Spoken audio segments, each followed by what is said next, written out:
Welcome to Pawtucket. Welcome to the Blackstone Valley Visitor Center. For those of you that have lived locally for some time, you'll know that this is a former discount department store turned into a great public space that welcomes about 100,000 people a year. It's the northern outpost for our state on the northern end, and on the southern end, of course, we have Richmond. We have our offices here. I'm Bob Billington. I'm the director of the Blackstone Valley Tourism Council. So we manage the building and have our offices here. We've been thinking about this concept of sustainable tourism for some time, and I can't tell you how pleased I am that people have come together. First of all, you all in the audience, but the presenters that we have, people that I admire, and let me just tell you a little bit about them and where they come from. First of all, Jonathan Turlow from the National Geographic Society. Jonathan is all over the world speaking, as the magazine, of course, tells us about the entire world, but came to us here in Rhode Island just via Norway, I guess, just a few days ago. So, Jonathan, thank you for being here. Don Hawkins, professor at the George Washington University, an institution that I respect very, very much for what they do in tourism planning. Don was in Athens 2 weeks ago, and now he's in Rhode Island presenting with us. And I think both of them have fabulous outlooks at tourism development. And I'm very eager to hear what they have to say. Then we have Kip Bergstrom, because he's our Rhode Island Economic Policy Council director here in the West Coast, at the West Coast until yesterday morning, so he'll be here presenting in the afternoon. We have 4 people as observers from the southeastern portion of Ohio, and the Southern Appalachians that are here. Drove 12 hours because they knew what Rhode Island was doing today and wanted to be a part of it, and we're happy that they're here. We welcome them. We have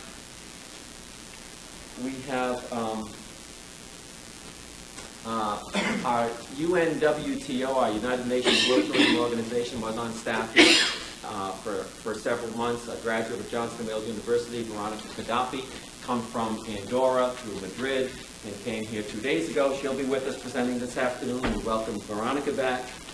And, of course, I came all the way from Smithfield, Rhode Island, and David DiPetrillo speaking from Cranston, and Saul is going to open us up this morning from Providence, I'm imagining. But, yeah, so, but to have all of us together, and the point of today's session was really to think and shape policy in the future. We got maybe a different look at tourism, and I think sometimes tourism is misunderstood around the world. I think very misunderstood here in the United States for what it can do, what it can bring.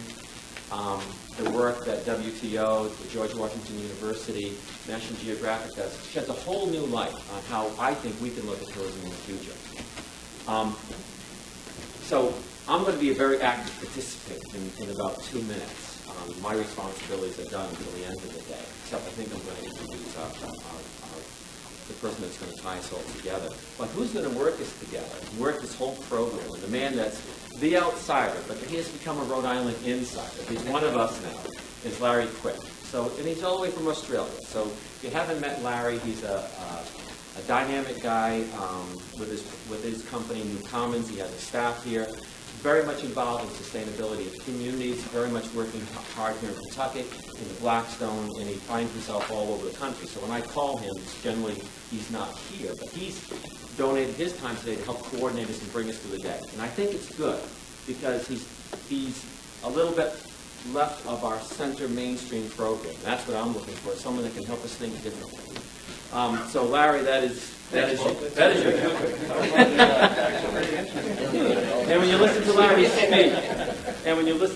Larry speak, you have to hold on because he's always stretching your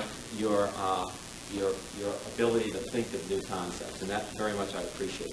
And of course, coordinating us all today and working on all the details and leading our staff in the Blackstone Valley Tourism Council is our staff from Rwanda, Lily Kayamba. So we've got very much an international group of people, I think, and travelers that can shed some light. So without further delay, what I'd like to do is bring up our Economic Development Director, Saul Kaplan.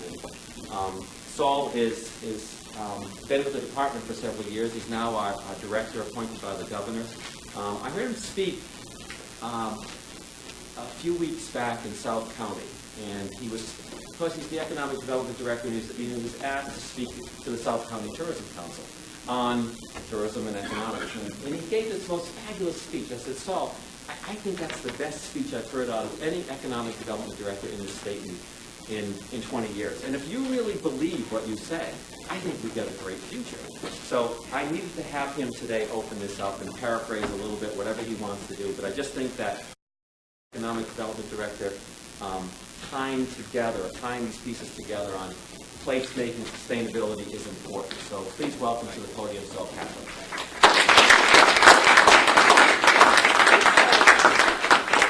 Thank you, Bob, and good morning. Let's see, being the best speaker amongst the economic development directors. I don't know how to quite calibrate that, but I'll take it.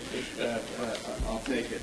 It's a real pleasure to be here with you this morning to kick off this discussion. It's a great conversation to have. I love the notion of just the idea of sustainable tourism. And I think there are a lot of individuals and entities within the state that really embrace these principles. Just a couple of stories from this weekend alone. And I apologize to those of you from out of state, but we have a remarkable place here. I mean, everybody who lives here and visits here knows the quality of the place that we have. On Saturday, my wife and I, it was a beautiful day here on Saturday, so we got up, we got in the car, no idea where we were going to go, and we ended up in Portsmouth at a little winery. Had no idea it was there, and just pulled down the road down by the beautiful view of the bay and enjoyed this little winery. There was a folk singer there. There was a local artist showing his wares, and I looked at the cars in the parking lot, and they were from all over the region.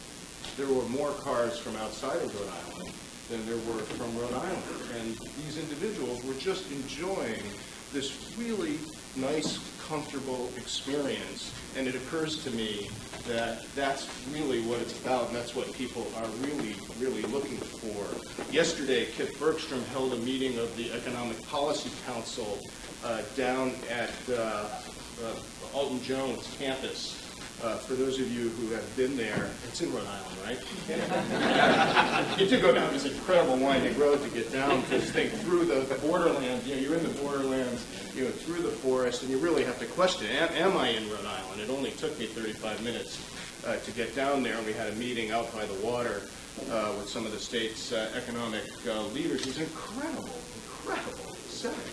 And you just scratch your head and say, what an incredible place we have to live in. And then today, coming here, to Pawtucket, and I kick myself when I think about economic development and having the mantle now, when we're the place where the Industrial Revolution started, right next door. It's an incredible, place to go, incredible piece of history and our heritage. These things are what makes up the environment that we have here. So when we think about economic development, we think about how to make Rhode Island a better and a stronger place. How do we become a more prosperous place? How do we create jobs not just for us, but for our children and for our grandchildren? And jobs that have and pay the kinds of wages that will allow us to support our family and to support the kind of social structure that we have and that we enjoy here in Rhode Island. And when we think about that, there are three main strategies that we have in place, to do that, and they all relate to the notion of sustainable tourism.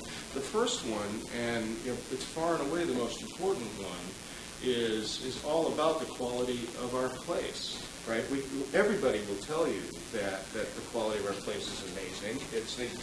You'll get almost 80-90%, feedback, unaided, from people to say it's a great place. It's a great place to live. And we have to make sure that we grow in a way that's right for Rhode Island. So we talk about growth that's right for Rhode Island. I'm a real big believer in the value of stewardship, and everyone in this room, kind of lives that value, that very simple but powerful idea that whatever organization, whatever community that we're fortunate enough to participate in, that we have to leave it stronger when we're done than how we found it.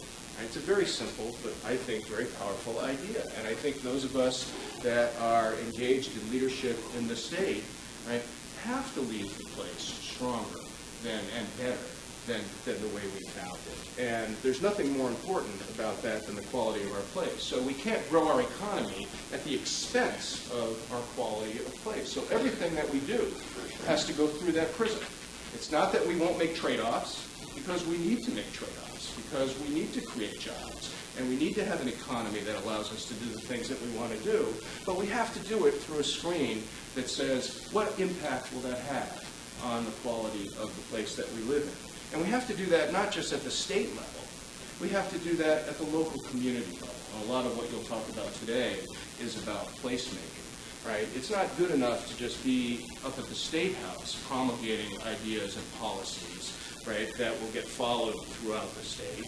We have a very strong and rich heritage of local communities having a very strong say in what happens at the local community level. So it's incumbent on us to have relations with each and every community, and a lot of our communities don't have the capacity to do the planning that they need to do to assess and make the trade-offs to how do we strengthen our economy while maintaining the right quality of place. So a lot of what we do is try to work with local communities to help them with planning tools and planning capacity so that they're able to make those trade-offs and assess that. So growth that's right for Rhode Island is one of our key tenets. The second one has to do with our business climate. Is Rhode Island a place where you can successfully start and grow a business? And business climate has a lot of elements to it, things like our tax rates, things like available property for businesses that want to grow, things like the regulatory environment, the quality of our workforce. I won't spend a lot of time on business climate. It's very important that we focus on business climate and make sure that every single year we make improvements in that so that businesses can, in fact, start here and businesses can grow here. But having a good business climate alone is not enough. There are a lot of business climates around the country and around the world, all working very, very hard to make themselves a favorable environment for business investment. So we need to find a way to differentiate ourselves. And the last thing I'll talk with you about is something I spend an awful lot of time thinking about and building programs for, and that is this notion of an innovation economy. The innovation started right here across the street when the Industrial Revolution started. Right? We were the center of the nation's economy. Right? This is where ideas came from that got translated into commercial enterprises that produced the economic wealth that this country and this region was founded on. We have to get back to that. We live in the Northeast. We live in the knowledge capital of the country, if not the world. Between New York and Boston, there are more academic institutions than any other place that you're going to find. We have to be about innovation. We have to be an innovation economy that produces higher wage jobs so that we can add value to what we're doing. It's not as if we're going to grow by materially increasing our population. We have about 1 million people that live here in Rhode Island. We like the size of the population. It's not as if we have unlimited land that we can use to grow our economy. We have to grow it in very smart ways, and it needs to be about innovation. And innovation, to me, is not just invention. It's not just a better mousetrap. Innovation, to me, is about delivering value to someone, to an end customer, to a citizen, to a student, to a customer. Right? So we have something very interesting here in Rhode Island. We're the smallest state in the country. I'm pretty sure we're going to remain the smallest state in the country for some time to come, unless something chips off the West Coast, which I don't see happening anytime soon. That is our unique advantage. Now, we've always thought that was a disadvantage. We're too small, right? We can't compete, right? It's not true. If you think about innovation, that's about taking ideas and putting them into practice and getting them on the ground working at scale, we have the most incredible environment. And we can attract all kinds of interest to what we're doing here if we just start believing in ourselves. And I really think we're starting to do it. I think Rhode Islanders are beginning to get it, that we are sitting on something very special, not just a great place to live, but a great place for economic activity, which is why we focus so much on innovation. I think the work that Bob and others here in this room do is a lot about innovation, different ways, new ways to think about delivering value to a tourist. How about putting the tourist in the middle and actually thinking about the experience from the tourist's perspective as opposed to from our institutional perspective, where we're all working every day to pedal the bicycle and we think we know what the answers are for what tourists really want, right? We don't. Right? It's time to start asking the tourist and to watching what the tourist does and how they travel around our state and what kinds of experiences they want and figuring out how to shape experiences that deliver more value to that. So I would encourage you in your discussions today to think about innovation applied in your circles and in your world. It's a great pleasure to be here today with you. I think it's a wonderful thing you're doing, Bob, not only here in Pawtucket in the Blackstone Valley, but across the state. So I'm glad to have the opportunity to be here with you to kick it off. And I know it's going to be an interesting day. If Larry Quick is moderating it, it's absolutely going to be interesting and compelling, and you won't be asleep. That I can assure you. So thank you. Thank you, Saul. Great words, Saul. Thank you very much. So you've heard from our Chief Economic Development Official, and also, too, with us is our State Tourism Director, David DiPetrello. He'll be talking over lunchtime about the Geotourism Charter. So both work together, moving the economic needle forward, and I appreciate Larry Quick. And Larry Quick is considered a civic and corporate strategist. But what I like about Larry's work is that he focuses on business, economic, social, environmental, cultural, and built environment planning and development. That's all about sustainable tourism development to me. We get along really well. We have lots of fun. Please welcome to the microphone and your moderator for the day, Larry Quick. Thank you very much. Good morning in Rhode Island. Good day in Australia. For those that know the language, if you cannot understand anything, by all means, put your hand up. I must admit, can we have some PowerPoint on? I must admit to something. I may be suffering a little bit of New York tourism today. I've had the fabulous experience of having my son visit us for the last 5 days, and we got to spend some time with him in New York, and then brought him and his girlfriend up to Rhode Island, and we had a fabulous time, as we always do, showing our friends around this great state. But I also should say that there's some very good Australian wines, but I also discover some very fabulous US wines as well along the way. So I hope you'll forgive me if I'm a little bit rusty today after a fabulous night last night. How are we going, Natalie? Are we there yet? First of all, I'd like to sort of open by saying our topic today is about this, in some ways, very elusive word that I think we find called sustainability, particularly at New Commons. New Commons runs a program called A Year in Providence in the Region, and we've denoted 2007 to focus on sustainability. And the question that we pose in that is sustainable city, sustainable suburb. And both of those statements come with a question mark. And my great colleagues, Robert Lever down the front and Jeff Deckman up the back, are involved in that question. And we'll spend a year looking at sustainability. So that being a question that for us is not necessarily starting with every answer. I guess that's my challenge for everyone here today, that we can start with our preconceived ideas of sustainability and fight the cause of what we think it might be based on what work has been done to date. And I think that's perhaps an admirable start, but maybe not the best start. We hope that this computer presentation is very sustainable for you too, Jonathan. Here we go. I was sleeping. Well, that's most probably a very good place for me to be today. We've got this pink thing happening. Oh, I'll unpick it. Go unpick it. Yeah. There you go. There we go. We like the pink. We love the pink. But, so this idea of sustainability, and my challenge here today is to not necessarily say that we really do all understand exactly what sustainability is about. Now, I think there are definitely elements of it that, for instance, Saul put extremely well that we need to be mindful of. But perhaps it's about starting with a new view, a view that can take us forward, even the possibility that sustainability isn't the right word. Maybe sustainable tourism isn't the right phrase, given that particularly that tourism has a history.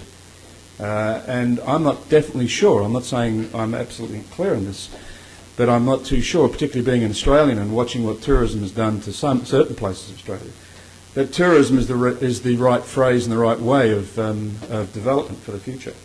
I'm not saying that it isn't, I'm just not too sure that it is. So this question of what is the new sustainability? Now, what is it that we really want to leave as a legacy for our kids in the future? So in my little opening here, I'd like to us to get clear as we can be on framing this up as a frame of reference. This whole idea of sustainability, looking at that and starting to tease that out. Looking at whole placemaking, and you'll hear various people refer to this today, as Saul did up front.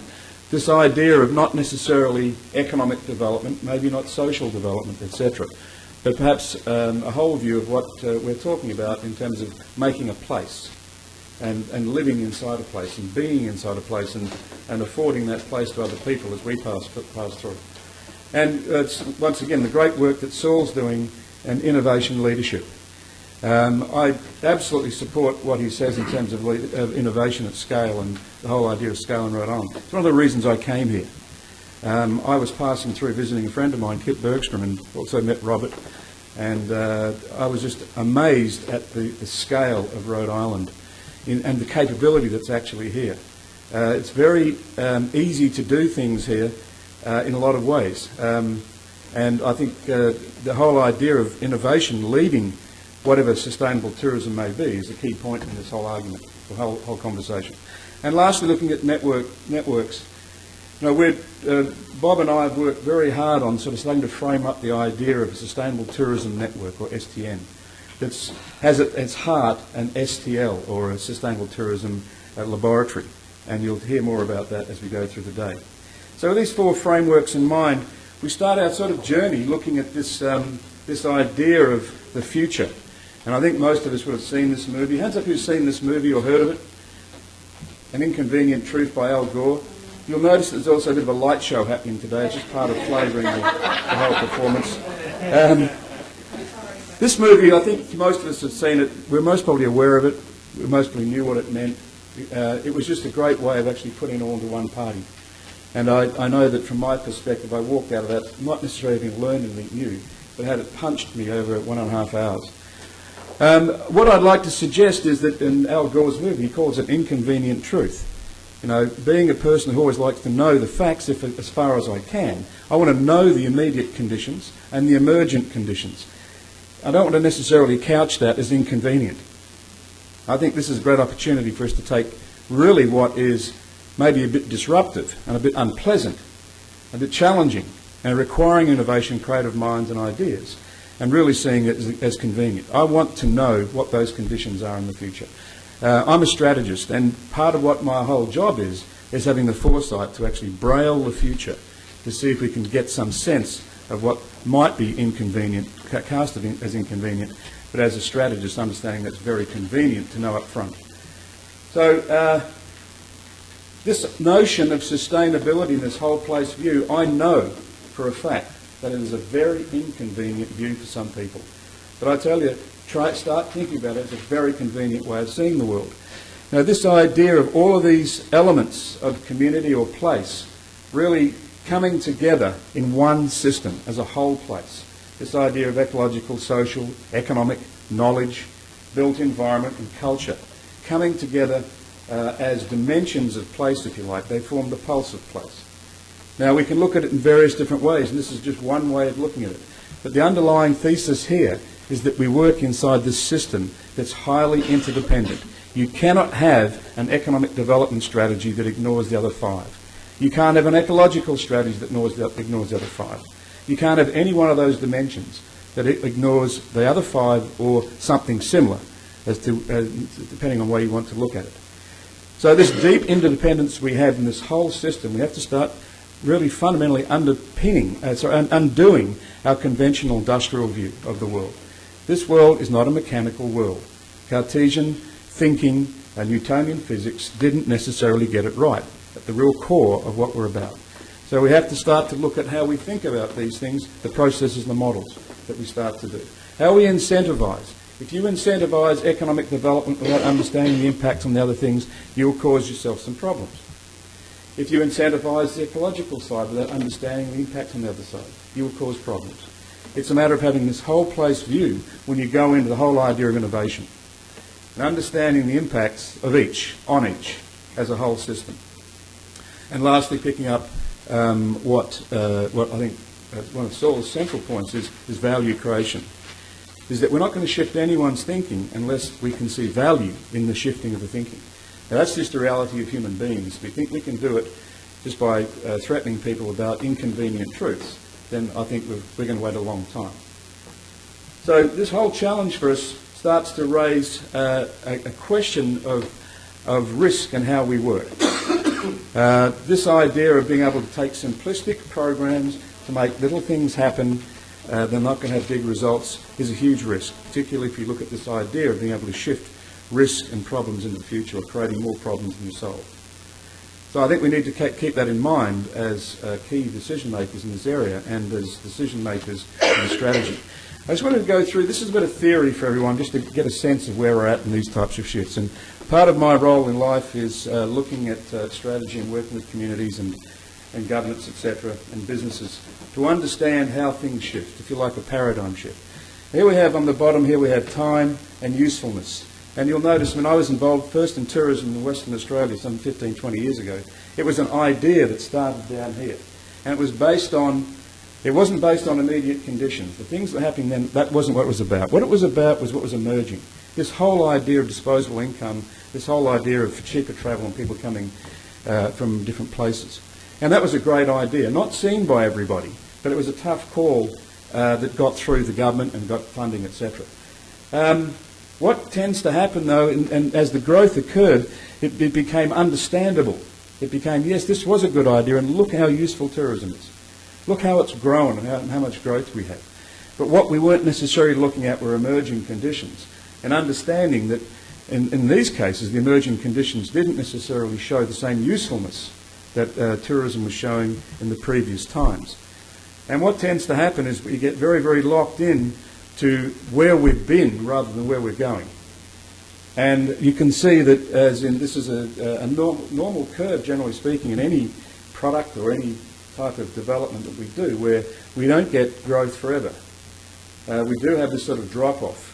And if we don't see it coming, it's mainly because we're not looking at emerging conditions. We're not understanding, having foresight to see it, or we're in denial, or we're ignorant to it. We just don't really want to take something about, say, sustainable tourism that takes us on board. Now, this leaves us in a pretty strange condition, because someone comes along like a Bob Billington or a Saul Kaplan, or whoever it might be, Robert Lever, comes along and said, here's a new idea to start thinking about. Now, you'll understand that the usefulness based off the idea, the original idea sounds great, but the usefulness goes through a learning curve and it drops right away from being actually useful. And you can see this black hole in the middle of trying to work out what the hell is going on. Now, who's been in that spot before? Now, where the emerging conditions are starting to get clearer, even though we don't really understand, we don't agree, the old stuff's not working really anymore. We're really draining it out, like squeezing the last bit of the lemon juice out. And the new paradigm's not working. And we've all got to sit in a room and decide what to do. It doesn't make for a very pleasant afternoon, I can tell you, given that this is my job, or our job at New Commons. So what it leaves us with is a whole bunch of questions in terms of what new thinking and capability is required. So you may have a skill in tourism, you may have a skill in economic development or social development or ecological means. But it requires a new fundamental capability, a new underlying thinking that allows these different views to sit in the room to wait for that new one to emerge.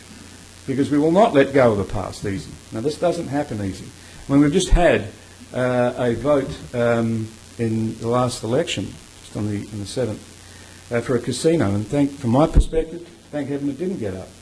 And I don't want to go into that argument, but my perspective says that I don't see that being sustainable over time in any way, shape or form for Rhode Island. Maybe for other places, but I don't see it here.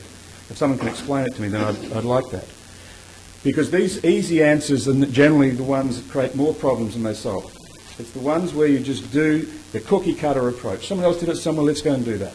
It's the tough ones that take real strategic thinking to build a new future. So what I'm going to ask today is where does tourism fit into this? And in our questions, we're going to be dealing with this all through the day to find out what part. I think Saul set us up right from the start there, as Bob did, in saying where does tourism fit in amongst this particular jungle. Having a 360-degree view, and I can't do my thing with the cup here because I haven't got one, but just imagine if I was showing you a cup, if we were sitting around a cup, or a mug in this case, we'd each see it from different perspectives. Some would see it with liquid, some would see it at the base. If you're thinking about 360. Some would see it with the handle on, some would see it with the other handle on. Now, it is never a cup without a 360-degree view. It is not two-dimensional, it is three-dimensional. So these arguments always have, particularly at the start, in that previous diagram I showed you, have lots of dimension, very chunky dimension. It doesn't all fit together in a nice two-dimensional view. It's three-dimensional, so you'll get paradox, you'll get different questions having different answers, and you'll get some creative tension and some structural tension starting to happen inside those conversations. So this is not about who's right. It's more about who's in the conversation and who's left. If we don't get that, if we don't have this shared context for decision-making, this is generally what we find in at least starting the creation of these new ideas, these new forms of thinking. Then it will not happen. It breaks down very, very quickly. We have to be able to let seemingly disparate views and a range of different thinking, particularly across social, economic, cultural, environmental, etc., etc. You have to have all those views in the room and able to work with each other. And I'll leave you with this last image in terms of my opening piece here, that this is not about planning.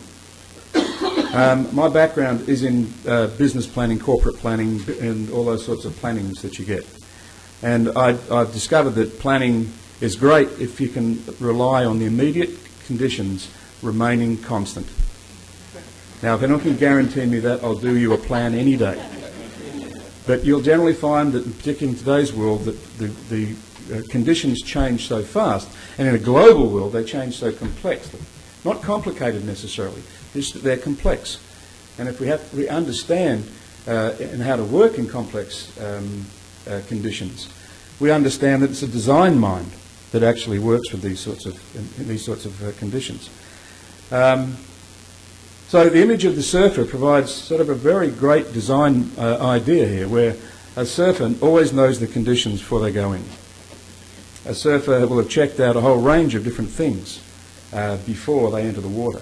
The smart ones do. I was a learner once, and as Ames is a surfer too, we mostly have the same experience, and those who surf have surfed. That if you don't get the conditions right, you have a very bad time surfing.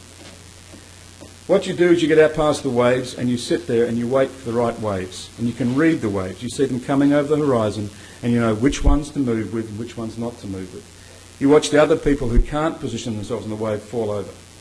And this is an understanding of reading emergent conditions. Preparing the capability that you are with the board and being with the board and riding those changes as they occur. You know, you can't stand up and ride the wave that isn't there. And I would suggest right now sustainable tourism isn't quite there yet. It is there in a lot of ways, and I'm pretty sure that Jonathan will talk about lots of those sorts of things. But this is one of the challenges for us in Rhode Island, and particularly in the region, that we have to really understand where we're at in this wave and make sure that we're working to surf the wave as best works for us, with the notion of sustainable tourism that works for us as well. I think that puts us to the whole idea of the network and the lab, that a lot of these are not generalised principles, that when we take on this notion of think, link and do, which is our mantra at New Commons, that how we think about this may be through the lab, how we get this thinking to come together and have a look at these ideas and this innovation, this new way of thinking about tourism. How we network that. We have to do this at the level of a plexus, if you like, a network of networks. Thinking and using network thinking. But by all means, we must have local application. And it's going to be different in different places. Now, not everyone has a Blackstone Valley. Not everyone has a Las Vegas. Not everyone has a country the size of Texas with hardly anything in it. Try and work that one out from a tourism perspective. So we have to make sure that what is sustainable, we understand is sustainable at a local level, and what is tourism works at a local level, and somehow getting that network of networks to knit together to make a global whole. So today, I'm not going to go through these in great detail because we'll cover these a bit later, but our agenda and some questions. We've got some great speakers, as you've seen on the program today. And we're having 2 workshop sessions, and these are working sessions, so please stay around, because this is where we need your collective insight into this particular question of sustainable tourism and placemaking. So in session 1, we're going to have one group looking at, one table looking at what are the conditions. What do we need to take into account, the upside and downside, in terms of shaping tourism today? What are the key elements of sustainable placemaking? What are those capabilities you have to have? Saul alluded to some of those. I've spoken about my view. And these are very important for us to find out where we see place as being important. What are the concerns of sustainable tourism? I know that people in the room today have a lot of concerns. Now, we have investments in that old paradigm of tourism that we don't want to shape too hard, because people's lives are still at stake in that truth. And lastly, what is the wild card? We always put a wild card in there because there's always a person like Kip Bergstrom who's always got a different question for whatever we want to pose. And greatly so too. And in workshop 2, we start to look at bringing this down in terms of the Sustainable Tourism Network. How can we make that work? Looking at the lab, what could we have inside the lab? And looking specifically in Rhode Island, this question here. In Rhode Island, how do we, I must have been on the second bottle of Chardonnay with that one. How do we unleash innovation capability to make sustainable tourism happen? And that is particularly locally. How do we get it to happen here in our hometown? And lastly, the wild card. What is the question that we're missing? So without further ado, I'd like to introduce our first speaker, who Bob's already spoken of, Jonathan. And if you want to have any more information, this guy's got more credentials in this area than any of us could ever imagine to have. And his great work at the National Geographic is just an inspiration. So without further ado, we'll plug you in. Right? We can, we're going to do a little hardware connect here. Hey, Larry, is there any way to get a little bit of house lighting so we can take that? Oh, we'll have to, we're going to work on that with we have someone videotaping the session, and right now this is the light that we have. He can get the screen and you. When we put the lights on, Oh, okay. so we will work on it after the first break. Flashlights will be passed out. Yes, we're going to give you candles. Just give us the video. Just get a bit of backlight. Exactly. You can get the video.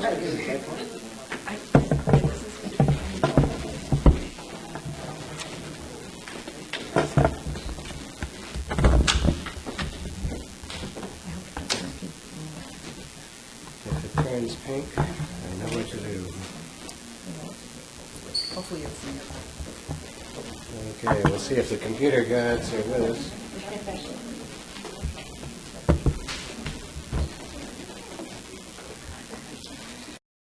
Put it on my screen. Hey, there we go.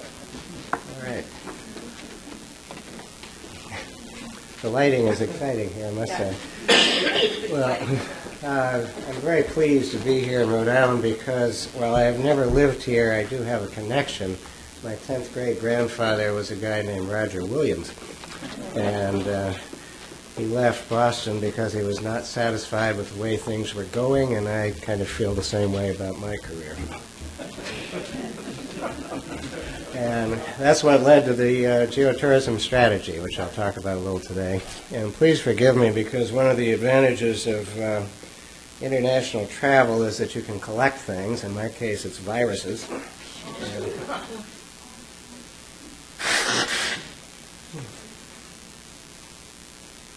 I'll do my best. I'm going to segue right from what Larry was talking about and talk about how tourism relates to place. And you can think of tourism as coming in these three different styles of activity.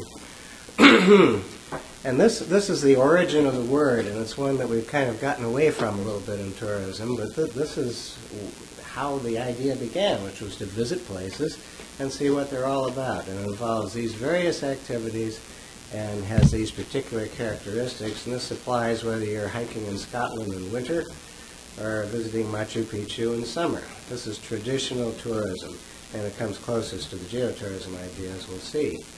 R&R tourism, unlike the first, which relies entirely on the physical and cultural aspect of the place, R&R tourism relies really only on the physical aspect.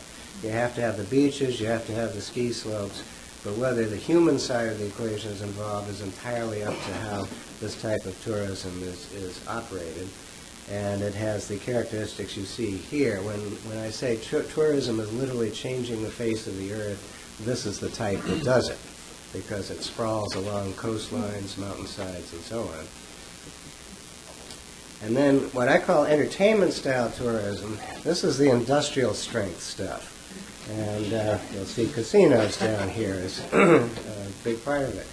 Huge economic footprint, huge ecological footprint, but what's significant about it is that it doesn't involve the place at all. It's a completely self-focused type of tourism. And there's literally no touring whatsoever. It's what goes on inside the facility. You can do this kind of tourism anywhere on Earth. You can even do it in the middle of a desert. And one of the best known examples is in the middle of the desert, which is, when you think about it, a pretty good place for it, because this is not impacting delicate areas. Now, when there is no planning, when there is no vision of how the place is to conduct itself, there tends to be a kind of destination style creep. And what begins as the unspoiled location, and that word unspoiled is almost unique to the travel industry. You know, you never hear it anywhere else. Restaurants don't advertise unspoiled food. But in travel, it's pretty common because of this pattern. And without control, it can easily take the place that was initially attractive and turn it into what is basically a commercial spoilage of what used to be there before. Here's an example from near the Great Smokies, and this is one of the mild ones. The Great Smokies was, of course, attractive for its natural characteristics, and on both sides, this is the North Carolina side, which is the milder one, you have this kind of stuff coming in, typical franchises and cheap souvenirs, and you can bet those souvenirs weren't made in North Carolina. And this is just one example of how this can happen. It's the same, a little bit like the curve that Larry just showed there. The trend tends to go down. The academics call it the Butler Resort cycle. Now here's the definition of geotourism, and this term has been introduced because there was some dissatisfaction with sustainable tourism. It's not quite hitting the mark exactly, and it focuses back to the origin of tourism on character of place, involving these different aspects that you see here. And the relation to sustainability is basic. We don't want this. This is what to avoid. Sustainable tourism says, all right, do no harm. That's great. That's tough enough assignment right there.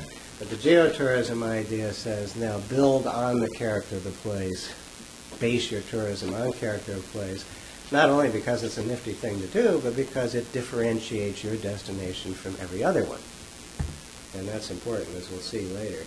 The basis of this begins back with ecotourism, which focused explicitly on nature and doesn't have the broad base of the geotourism approach. But the brilliant idea, originally with ecotourism, was to manage tourism so that there's a virtuous circle created and tourism helps create an incentive to protect what's special about a place, and provide economic benefit in the process.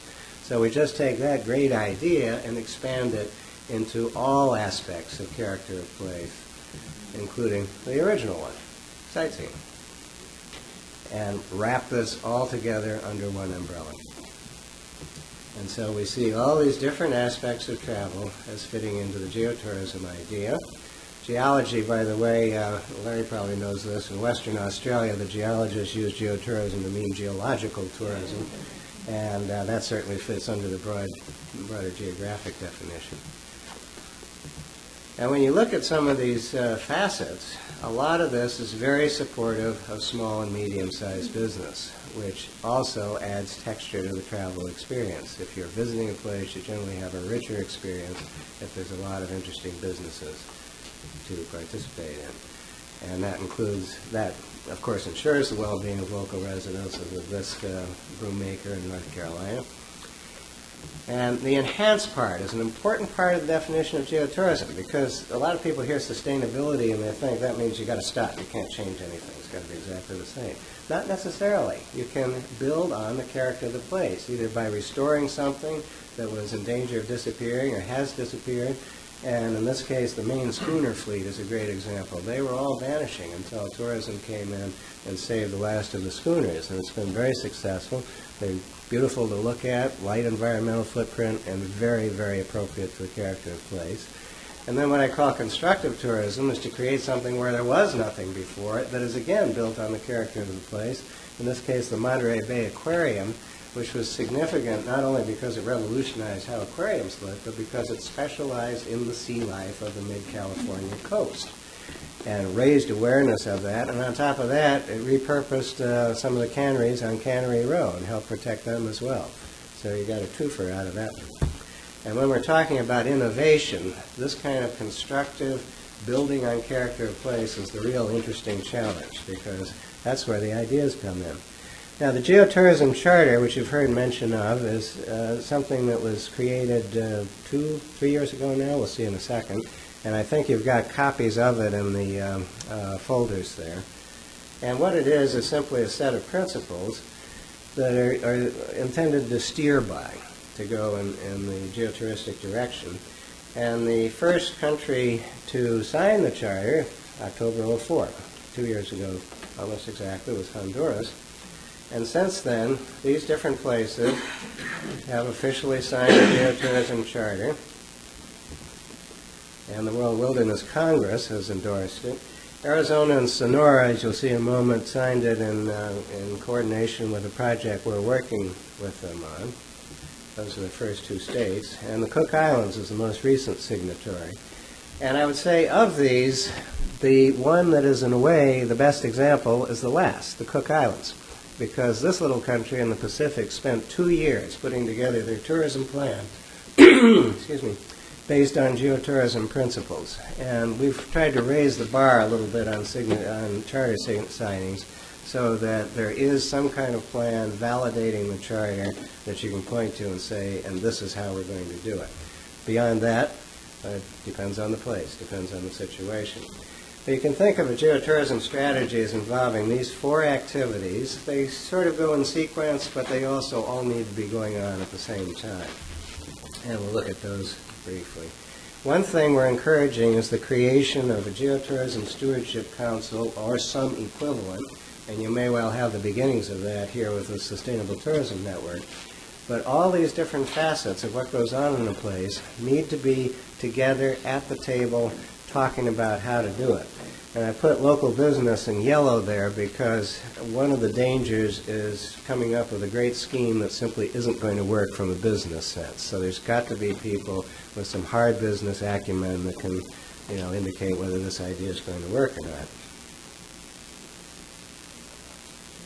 I'll begin with marketing, even though that's the last, because this is where we established that this is worth doing. And this is based on a study that National Geographic Traveler and the Travel Industry Association of America did a few years ago. This was the first time we introduced the term geotourism. And the idea here was to look at what Americans did when they traveled and what their attitudes were about aspects of sustainability. And when we were done crunching the numbers, it came up with this 8 segments. And I should say TIA defines a traveler with a very low threshold. Basically, if your feet weren't encased in concrete, you were counted as a traveler. One trip on one weekend in 3 years and you were a traveler. So to get at what really counts, you have to take a look at the household incomes and frequency of travel. And basically, these 4 segments are the ones that make a difference economically. They travel the most, they have the most money to spend. And of those top 4, 3 of them, plus 1 more, fit the geotourism profile. Only the self-indulgence didn't. They wanted what they wanted, and they didn't care about anything else. I call them the ego tourists. But this is a very good market. Here's what the segments look like in terms of frequency of travel, the red bars, and household income as it was back when we did the study in '02. And there's our geotourism segments. 3 of the top 4. It's a great market. Now, the next challenge is identifying what are your geotourism assets. And this can be more difficult than it seems. One reason being that they eventually came up with something for that sign, but I knew I could make use of it. One problem is that when you ask people what's special about your place, they kind of scratch their head and go, well, nothing much. I mean, it's where we live. It's a normal place. And this is where it helps to have an outside eye, because what seems boring to the local person is new and innovative to someone visiting. But the local person knows the inside story. The outside person, though, has the perspective. Put the 2 of them together and you're on your way to a good process for identifying those assets. And we try to, whoops, let me back up there. Sometimes it's fairly obvious. In this case, this is the Bread and Puppet Theater in Northeast Kingdom of Vermont, where we're doing some work. And even they recognize that this was something special. Sometimes you have to do research. Now, this man is in the town of Bavagna, Italy, and he is demonstrating how to do rag paper as it was done in medieval times in that region 1,000 years ago. Nobody knew how to do this. And he came up with this by researching the past in that area and devising an elaborate way to produce all this. It's become a small tourist attraction in Bavagna, and you can actually buy some medieval rag stationery to take home with you. And this was part of an activity done by a unique civic organization that Italy has called Pro Locos. It means for the place in Latin. And every little small village or town has a pro loco. Anybody can belong for the equivalent of a few dollars. And they work on things like local festivals, like this sort of thing, which arose as part of a festival, and generally doing exactly what the name says, stuff for the place, which automatically involves tourism, but which is also focused on residents. And that's really important, too. If it doesn't work for the residents, it's not authentic, and it becomes, in effect, a tourist trap rather than a real travel experience. Now, sustaining. Let's put it in economic terms. Protect the product. This is a common problem around the world where tourism authorities, boards, CVBs, ministries, it's all promotion. And this is like having an ice cream parlor in July where you're spending all your money on advertising and nothing on refrigeration. There has got to be more attention paid to what you're actually selling. Now, some of the charter principles address some of this, and the basic one, of course, is sustaining the character of the place. This is character of place. Has to be the Aegean. You never see this kind of architecture and background anywhere else. This is character of place. Guanajuato, a great colonial town in Mexico, just went up 11 points in our annual destination stewardship survey. They're doing a great job there, and it gets you a story in a travel magazine. This is not character of place. This hotel could be anywhere on earth that a palm tree will grow. And yet, this is often the model trotted out for economic development. This is what we got to do, and there better be a golf course next to it, right? And the danger with this is that this kind of tourism can be undersold easily. On the other hand, if your hotel has character, it'll end up on the cover of a travel magazine. Now, this is the basic sustainability part, the environmental stuff, which is incredibly important for not only because it's part of the tourism attraction, is to be able to see what the natural world has to offer in the area, but for basic reasons already discussed. And I just finished doing a global warming story in National Geographic Traveler a few months ago. Any skepticism I had was gone after that. Land use, big issue, again, particularly with that R&R development. And not just R&R. Here's Gettysburg in Pennsylvania, and in the hills outside Gettysburg are gathering encampments that are going to change the landscape far more than rebel or Union forces ever did. There's one of them right there. Subdivisions all over the place. And this is too bad because this is a lovely landscape and could have added more to the experience of visiting the Gettysburg area. And then aesthetics tends to get overlooked in all the concerns about environment and historic preservation, which of course are part of that, but it needs to look like a good place. Photography is one of the ways you sell travel. Here we are outside the Great Smokies again. Vermont, on the other hand, which came in tops of U.S. destinations in our first scorecard, bans billboards. I'm sure that had something to do with that rating. And this is the ultimate idiocy, advertising an eco-tour on a billboard. Ecotourism is supposed to protect the natural environment. Oh, yeah, architecture can be a challenge, too. Let me go back to that. There we go. Yeah, this is in Guatemala, where they decided to ignore the Spanish colonial surroundings and go for the Star Trek theme on the bandstand. And, you know, it seems silly, but right now the Tower of London is being challenged for its World Heritage status because there's an enormous glass-enclosed building right opposite it, and it changes the context of a visit to that place. Now, here's an example of constructive tourism from Newfoundland. You all recognize this type of architecture. Salt box is traditional in Newfoundland. And you see these little houses scattered all over the hillsides. And this is an upscale hotel, built in the salt box style. It's bigger than the traditional houses. The windows are bigger, but the buildings are scattered over the hillside in exactly the same style. And when my wife and I went into one of these and saw the interior with the big plank floors and everything, we thought this place must be 100, 120 years old. 10 years old. They did a real good job building on the character of the place.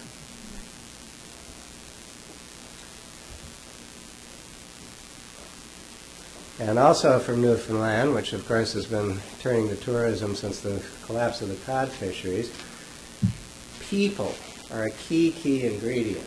This is Twillingate up on the north coast. And this is a little museum established by two guys based around several buildings of a traditional Newfoundland outport. And no particular government subsidy or anything. They just decided to do this. And what you're seeing is a small tour group going through the museum. This guy is one of the two owners, and he's the guide. And you are looking at a bunch of people held rapture by a man cleaning a fish. And the reason is he's a great storyteller. And he takes these people through. It's about a 40-minute tour of these three buildings. They have a lot of fun doing it. He used to teach school before that. This guy is a geotourism hero. And looking for people like this that can tell this kind of story and give life to a place, I think, is one of the key challenges for inventive tourism. When people go to Twillingate, they say, be sure to take Bill's tour, or you're going to miss an experience. This is in Norway, where here we're in a little boutique farm restaurant, very small place, run by one guy, but Norway's developing a cuisine now based on the different ingredients that each of the fjords hold. And that makes not only the country different from any other country, but every valley different from the next one. Differentiation again. Souvenirs are a bit of an issue for me. This shop, it might surprise you, is in South Carolina. The figure on the right is Cocopelli, which is normally associated with the Southwest, not with South Carolina. And I was trying to figure out why this was here. Well, I figured it must have been some local artisan, so I turned the plaque over. And no, not the case at all. And on top of that, this shop was in a state park. Now, if there's one place you want to wave the flag, wave it here. Souvenirs should be made locally if at all possible.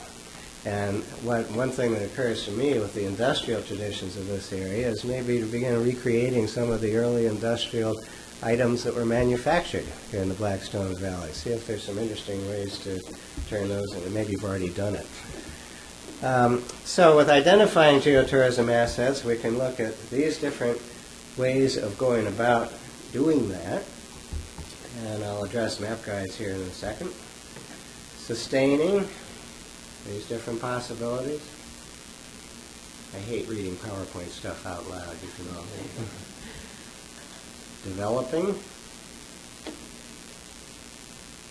And that last bit about visitors leaving with stories to tell. This is important because it's not just a matter of visitor satisfaction. Again, that can be undersold. Visitor enthusiasm cannot. And we know that word of mouth is one of the most important ways that people decide whether or not to visit a place. And if people come back with stories, as we did from Newfoundland, then that's going to send other people going to experience the same thing. And not all tourists are not the same, as we saw from our study. And in particular, looking again at the bottom two lines there, common mistake is just to count head count. How many people did cross the border today? Cruise ships love this. They can dump 1,000 people into port, and hey, we got 1,000 more tourists today. They got off the boat, they bought a souvenir, they got back on the boat. They didn't have much economic benefit, but they sure clogged up the streets. So measuring by benefit, and in addition to benefit, it's not just a matter of how much a visitor spends, but where does that money go? Is it staying in the place, or is it disappearing back to some tour operator in a distant city, which is called leakage? And if it is staying in the place, who's getting it, and who's getting the ripple effects from that?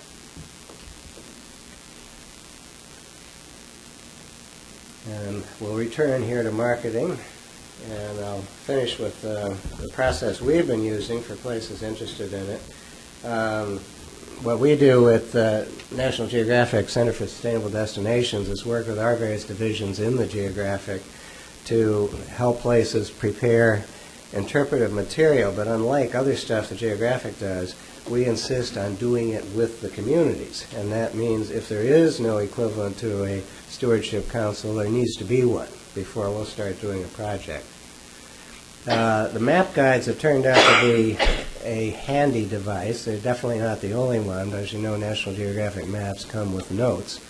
And these notes can be done in such a way that they are all about geotourism assets.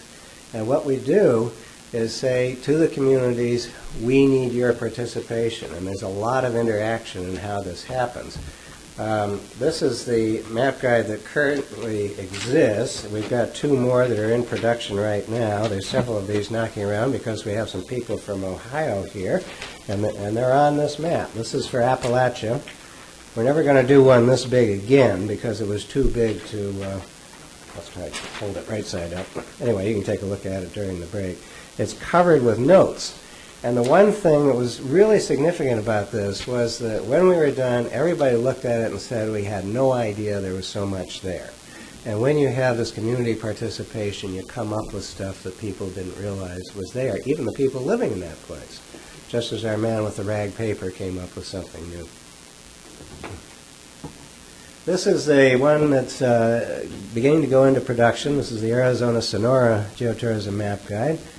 And we've been working with the Sonoran Institute on this project. They've been a terrific partner, and in fact, their work helped inform some of what we're doing.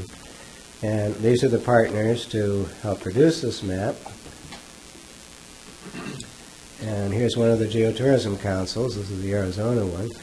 And there have been about scores of community meetings, 1,000 nominations made to go on the map, a lot of coverage in local media in 2 languages in 2 countries, so it's done a lot to raise local awareness. and the map will be coming out early next year. Northeast Kingdom and Vermont, which is probably the smallest scale we'll ever work on, only 3 counties. This one's just about ready to go to the printer now, and part of what we did there was work with the Geotourism Alliance, and they put up this website here to coordinate with the map. And this is important because the digital equivalents of these maps are, I think, ultimately going to be more important even than the paper copies. This project is just getting funded now, and this is another transborder project, Montana, Alberta, and BC. And we'll be working here. This is a World Heritage Area, and we're hoping this will be a pilot project for other World Heritage Areas around the world. Same approach. And this is important because this is the future.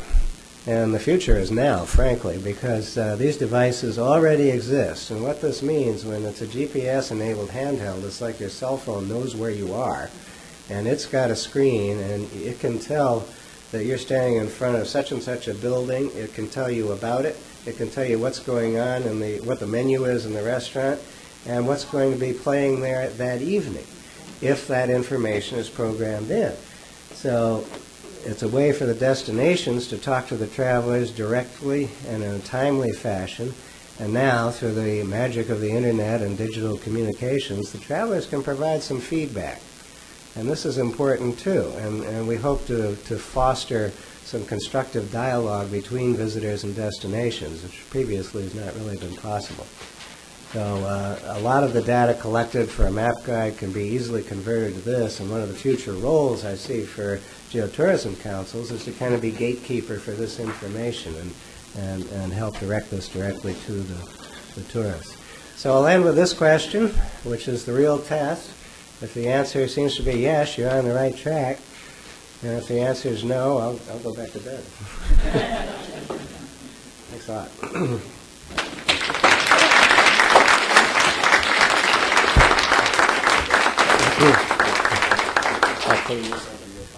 Wow. Thanks so much for that, Jonathan. I think, where are we now? I think we're spot on time, actually. Well done. We're going to take a short break and then go to a different